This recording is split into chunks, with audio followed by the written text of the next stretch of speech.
by my house, but my internet was a little bit slower before.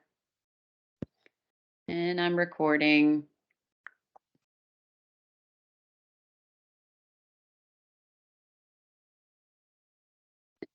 And there we go. Okay. So this one, actually, this is a really nice lesson. This one, 6-2, because it's just about graphing. This is if exponential functions, if a is greater than 0 and a doesn't equal 1, of course, then f of x equals a to the x is called an exponential function. An exponential function. So here I've actually given you 3 different types of exponential functions. This one is 2 to the x, this one is 2 to the x plus 4, and this is 1/2 x. And all of these, again, easy to put into Desmos, which we will do right now, so that we can look at what they do, how they behave. 2 to the x power. There we go. Okay, so it has this, it looks like a hook, curved line. It actually has an asymptote. This right here is getting very, very, very, very close to 0. It actually never lands 0. It crosses through the point 0, 1. And then I can perform shifts on them, So if I take 2 to the x and I add 4 to it, look what happens now. Now I have points that are getting very, very, very close to 4. So my asymptote now shifts from 0 up to 4. My intercept now was at 0, 1. Now it's at 0, 5. So it shifts up. Now, there is no vertical asymptote here. It looks like it. I mean, even if you zoom out, it really looks like you're getting vertical, but you're not. Because you can plug in any value for x right now that you want to. You could go to 1,000,000, and you'll have very large numbers there. So just taking a look at that, let's take a look at 1/2 x while we're here.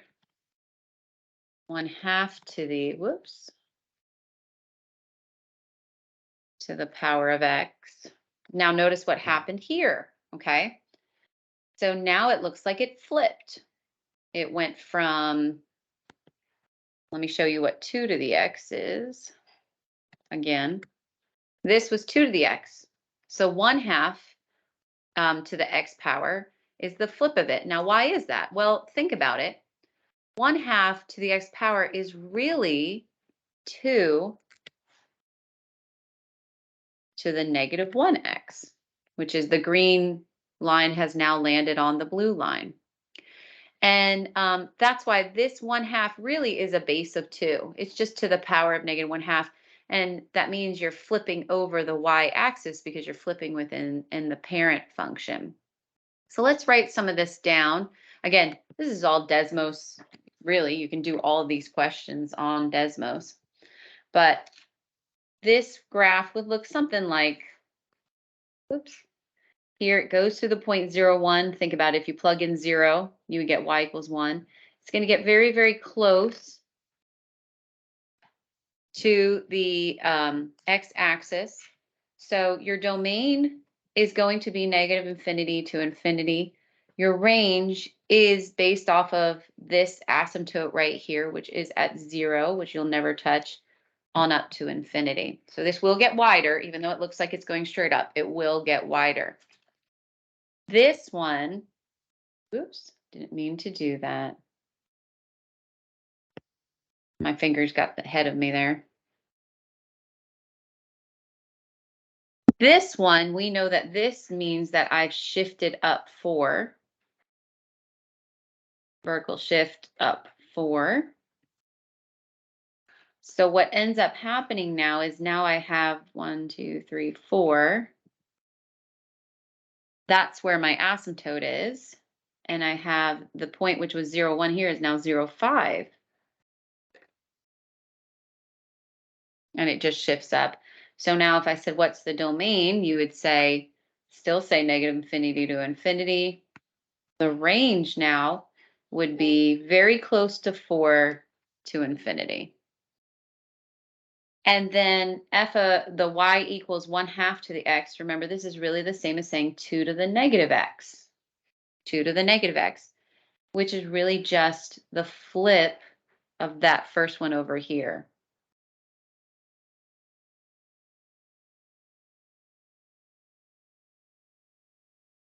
And again, they always like to talk about domain and range. Domain is negative infinity to infinity, and the range would still be 0 to infinity.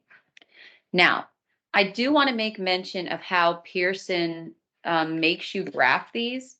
And let me see if I can actually go to the homework for this section here. Here's 6.2. It'll let me preview it.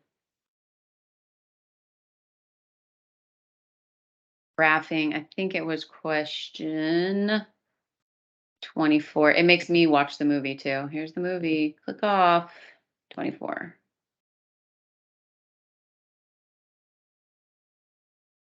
Okay, so if I want to graph 6 to the x plus 3, I know that it's going to look pretty similar. You click on the graph and you have all these things to choose. And so you want to choose this curve right here, this hook right there. And then you can click really anywhere on the graph. Actually, I don't remember what it was. Hold on, 6x plus 3. So here. Now, unfortunately, what it does is it gives you this drop-down box. You want to make sure that the base says 6. So if the base was a 2, you call it 2. Make sure it's a 2. If the base was an E, you'd call it E. And then 6x plus 3 means that I vertically shifted up 3. So there's a vertical shift up 3. And it actually moves it for me. And then you hit save. It won't let you do, and there you go. It won't let you do like plot a point. It makes you click on that little box right here. And then if you get it wrong, you can hit clear. But I wanted you to be familiar with that because a lot of my students, when I was doing this with Metrolina, they were not loving the graphing part. And now I understand why, because it makes you say like, okay, what base is it? And then how did you shift it? But it's not too hard if you just saw what I did. So a lot of the questions like that on homework will require you to graph, which is really easy because you can do that in Desmos. All right, now a little bit of algebra. Some solving right here. So let's solve some of these exponential equations. Let me get a little closer in. All right, so the best thing to do with solving exponential equations is if you can get these to be the same base, do it. Get them to be the same base, and give yourself a little note. Get both sides, oops, to be the same base. Get both sides to be the same base. So what do you mean? So 125 can't be written as a base 25, but I do know 25 is a base of 5. It's 5 squared, right? And if it's going to the x power, then you just multiply that 2 by x, because 5 squared to the x would be 5 to the 2x. And 125 can also be written as a base 5. It's 5 to the third. And once they're the same base, as long as these two are the same base, you can simply ignore them and just set the exponents equal to each other. And so your answer is 3/2. So get them to be, both sides to be the same base, and it makes this so much easier. So let's take a look at this one. 1/3 to the x equals 81. So 1/3, I mean, what is the base? 1/3? I mean, you can do it that way, or you can just think of it as 3 to the -1. 3 to the -1 is the same as saying 1/3. Since it has an x, put a little x next to it. 81 is, if you don't know this, it's 3 to the 4th. And you can just check it out on a calculator. Now that they're the same base, you just set the exponents equal to each other. And so x is -4. Here's another trick. 5/4 to the x, 5/4 to the x. This side you have 64 over 125. Well, if you noticed over here, 125 was actually a base of 5. 125 is really, well, let me write it over here, is really 5 cubed. 64 is really 4 cubed. Hey, they kind of gave it away right there. I had a 5/4. Over here, though, I have a 4/5. So something's got to flip, doesn't it? Well, if I want to flip these two, that's the same as flipping 1/3 like I did here. If you want to flip it, you change the exponent. So if I want to flip this, I could call it 4/5 to a -1 times the x. This side, since 4 cubed is 64 and 5 cubed is 125, well, that's just 4/5 cubed. 4 cubed, 5 cubed. And now that they're the same base, you just say -x equals the exponent 3 or x equals -3. All right, and then one more. What if you get something like 3 to the x minus 3 equal to 9? Well, 3 is a base. There's nothing you can do about 3. 2 is usually a base, 3 is a base, 5 is a base. Those really prime number, odd number there. 9 can be made into a base of 3. 9 is really 3 squared. And then this left side is 3 to the x minus 3. So now that they're the same base, you can just ignore them and set the exponents equal. So x must be equal to 5. If x was 5, you would get 3 squared, which is 9. So some easy exponential bases to deal with. All right, then they give you some solving of some exponential equations like this. 256 to the 4x equals 64 to the x plus 3, okay? And I'll do the first one analytically, but I'm going to show you how to do this again on Desmos a little bit quicker.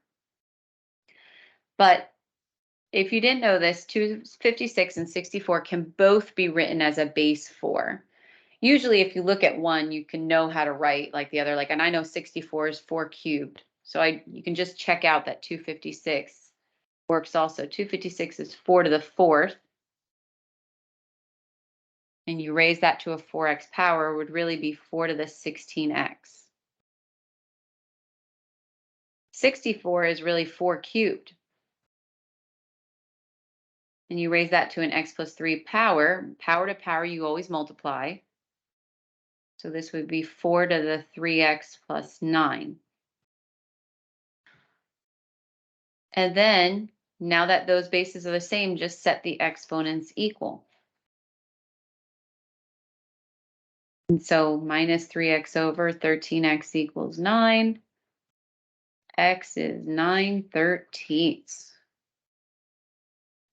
Well, let me show you again how you could do this on Desmos if you remember it from last week. You can put this into an equation like y1, and you can put this into another equation like y2. So if I go to Desmos, get rid of all those. And this is going to be very large, so I'm going to have to go out, let's see, to the 4x. Yeah, it's going to be very, there we go. Ooh. Let me go home. And then in the second line, I'm going to put the right side of the equation, 64 to the x plus 3. Now, so it looks like I have a black line and then I have this purple line. And I'm looking for, if I want to see where they're equal, I'm looking to see where they intersect.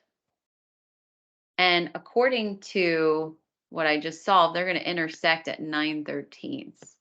Let's see, I might have to really change my window. 9/13 is very, very tight. Where are they intersecting? It's not. Let me change my window. to, let's see, x min of 0, x max of 5, since it's so tight. Oop. And we'll go up by 1. Y min is going to be really high up there because it's very, very high. It's not going to let me go. Million. 6 million. 1, 2, 3. 1, 2, 3. Step of 500,000. Let's see if that did it, because that's what I had in. Yes. Oh my gosh, they finally intersected somewhere here. There it is. So it, like I said, on Desmos, it'll work. It'll get you the point. 0.692 is equivalent to 9/13. And you can check it out, but you'd have to really change your screen. I will say I do like my calculator a little bit better for this, because if you know the calculator, you can hit something called the intersection point, second calc 5, enter, enter, enter, and it intersects for you. But if you get this, you can just you're using this to double check anyway. But you're also using this to answer when is it greater than, when is it less than, etc. So I actually want to change these colors for a second. Come on. Here we go. Let me do red line, and let me do this one. Blue line. There we go. Okay, so right here is their intersection point. And now what I'm asking you on the next question, if you're looking at your worksheet, is, okay, when is the blue line, which is my top equation, when is that blue line going to be greater than the red line? Well, it's right here. It starts to get greater. Once I get above 9/13, I start to have my blue line being greater than my red line. So that would be from 9/13 to infinity. And when is my red line for the next one? When is my blue line below the red line? And that would be from before here. So this is hard to see on here. I wish it was better. It's just the way it's looking. But when is my blue line below the red line? So here's the red line. The blue line would be below it. Would be from negative infinity to 13, negative infinity to 9/13. So let me draw this out for you. So it kind of is understanding. You're going to have to really change your window if you're using Desmos. And you're going to have to really look to see, 9/13 isn't really even 1 yet. So here's like 9/13. So you're looking to see when are they like intersecting up here. Way up here.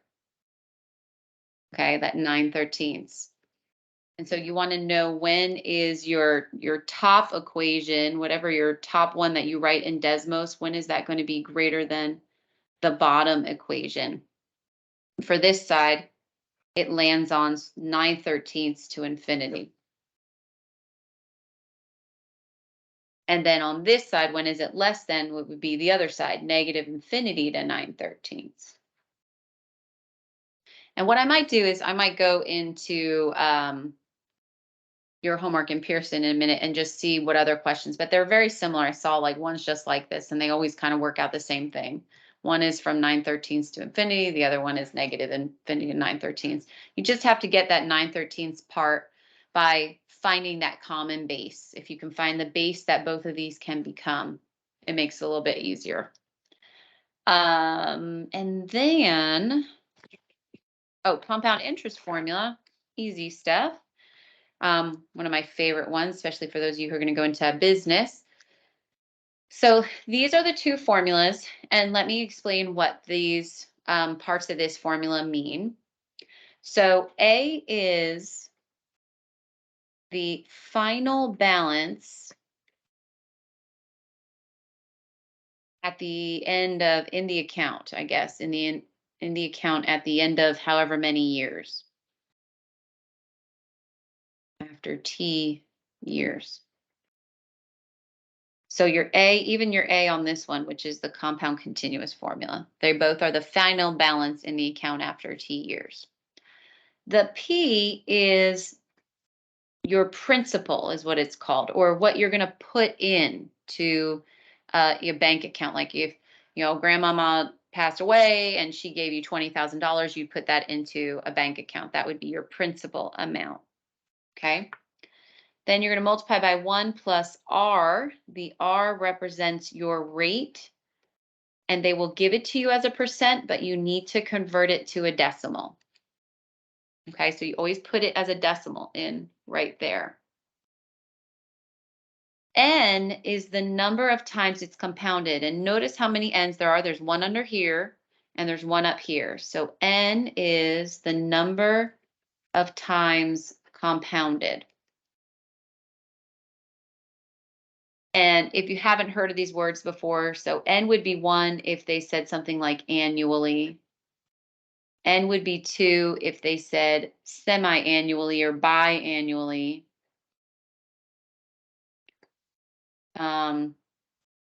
After that, I think they do quarterly would be 4. Monthly would be 12. Daily would be 365. They could do that. 365 daily. Okay, and that's what you put in for N. Those are the words that they'll use. And then T is the number of years. So if you only put it in for 6 months, you got to put 0.5 there. Now, this one, when they use the word compound continuously, you use this formula. I lovingly refer to it as APERT. APERT. So the P is still the principal. The R is still the same as the R right here. It's still the rate, and you still have to convert it to percent. Convert the percent to a decimal. And the T is still the time in years. Okay? So just a real quick one, easy to do. If I move this up, here we go. So $44,000 is invested at 4% annual interest rate for 4 years. Find the total balance compounded annually, semi-annually, and continuously. So annually and semi-annually, you have to use this one up here. So A equals P times 1 plus R over N to the NT. And you literally put in what they told you. So your $44,000 is invested, so that's your P, times 1, always put a 1, plus the rate is 4%, so as a decimal, R would be 0.04. Annually would be 1. And then we're going to put the 1 again here, and we're going to multiply it for 4 years. And we're going to let the calculator do all the work. So you just want to make sure that you have, 44,000, 1 plus, and I'm actually going to use the fraction bar. There's a reason why, because the next one I'm going to change it. So I'm going to use this to show you how to do it. 0.04 over 1. I know that is 0.04 still, but I'm just showing you for reasons in the future. To the power of 1 times 4. Hit enter. And so you round it usually to the nearest cent, which would be 2 decimal places. So the account after 4 years made $51,473.78.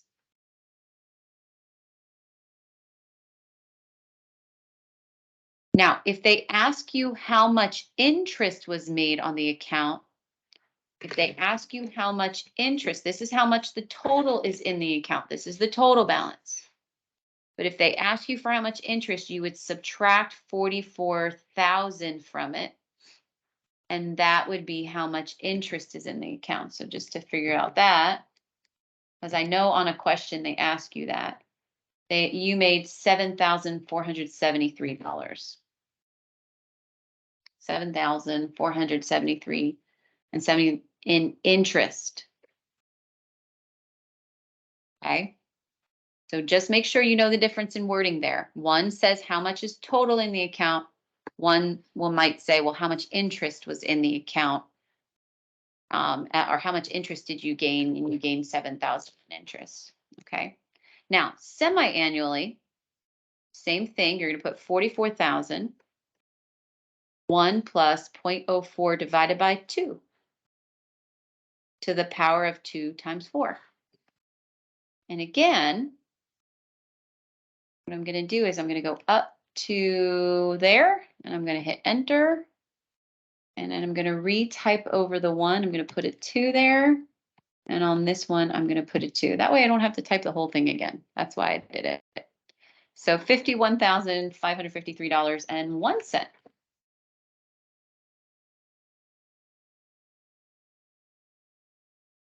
And that's how much accrued for semi-annual. Now, continuous. If they say the word continuous, you have to switch formulas. The formula is now A equals PE to the RT, APERT. And P is still 44,000. E is the base number in your calculator. It's above where it says ln. It says E. If you don't know what E is a number. It's an irrational number. It's equivalent to about 2.71 on and on and on.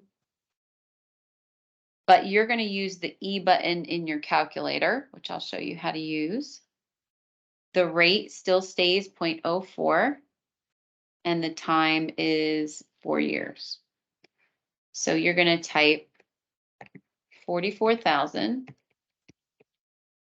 The E button again is above the ln. So you hit second ln, and it says E to a power. Mind me later, please. I don't want Adobe right now.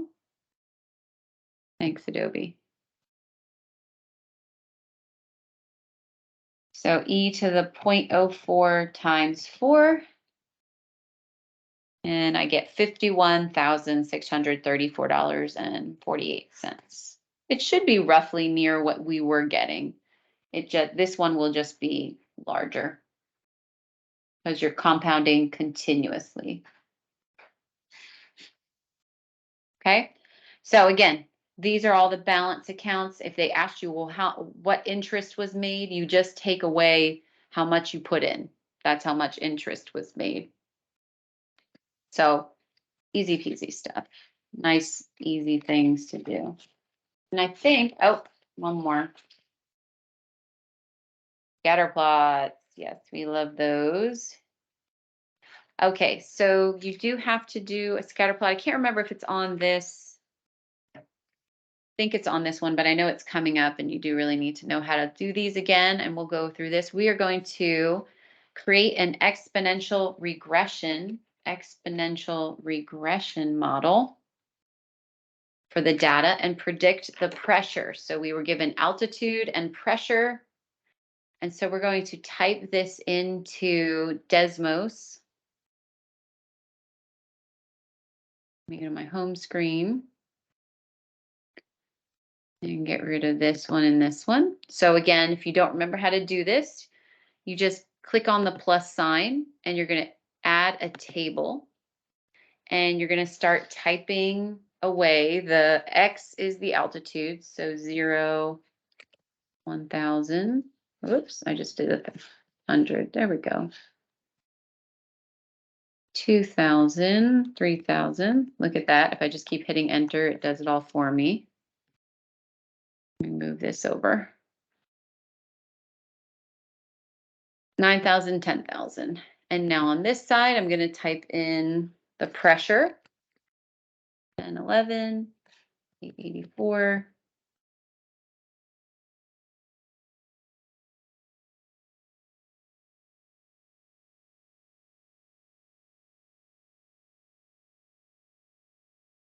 $451, $395, $302. So see the pressure is decreasing. Okay, now these are very large numbers. As you can see, my X data points go from 0 to 10,000.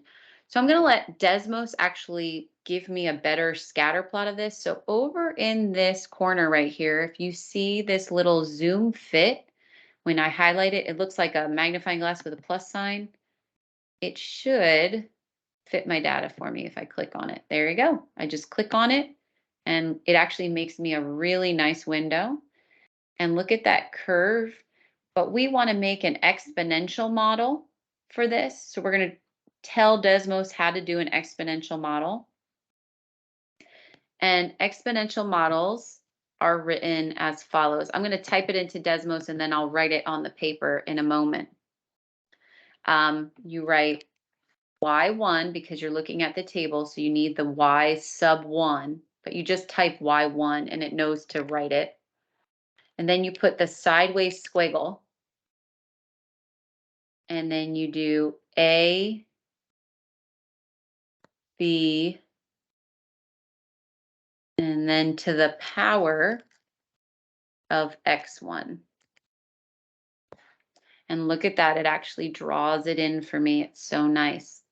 So an exponential function is always written as a number in the front, usually that number is 1 for what we were working, times a number to an exponent. And this stuff is important right here. They told us A is 1011. And they told us the B is 0.9998. The R squared is 1, which is actually quite amazing. That means it's just perfect. Remember, the closer it is to 1, the more accurate it is. This is 1, so this is a very accurate exponential model. And so now we can answer questions for this depending on what they ask me. So let me go back to my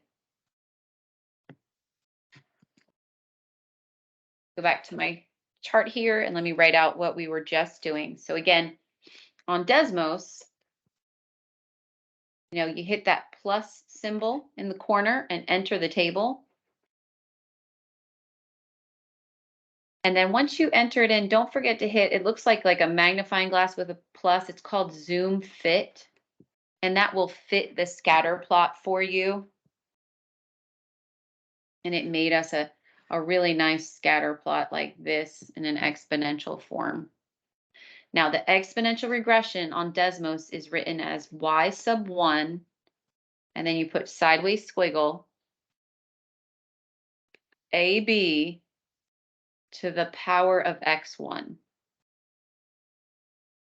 And then what Pearson wants you to do is then write the equation. So your equation would be y equals, and then they told us the A, actually I can't remember, I think it was 1011, something like that. A was 1011.11, and they'll tell you how many to round to. 1011.11. Your B is 0.9998, and then you write it to the power of x. And this right here is the exponential model.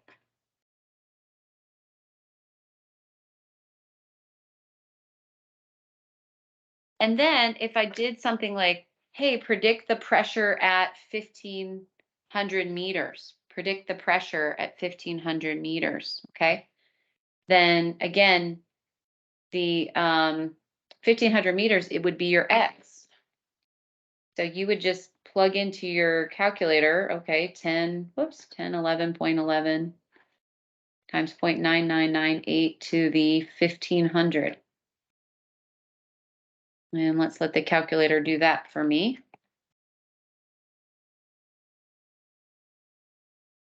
1011.11. Now you have to put this next number, you could actually put this one in parentheses. I might just put that one in parentheses.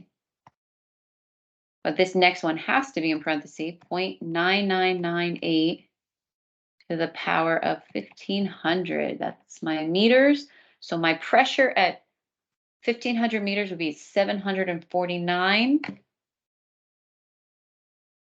749.03.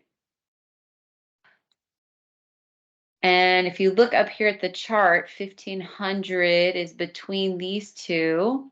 And yeah, I'd probably have about 749 between those pressures. So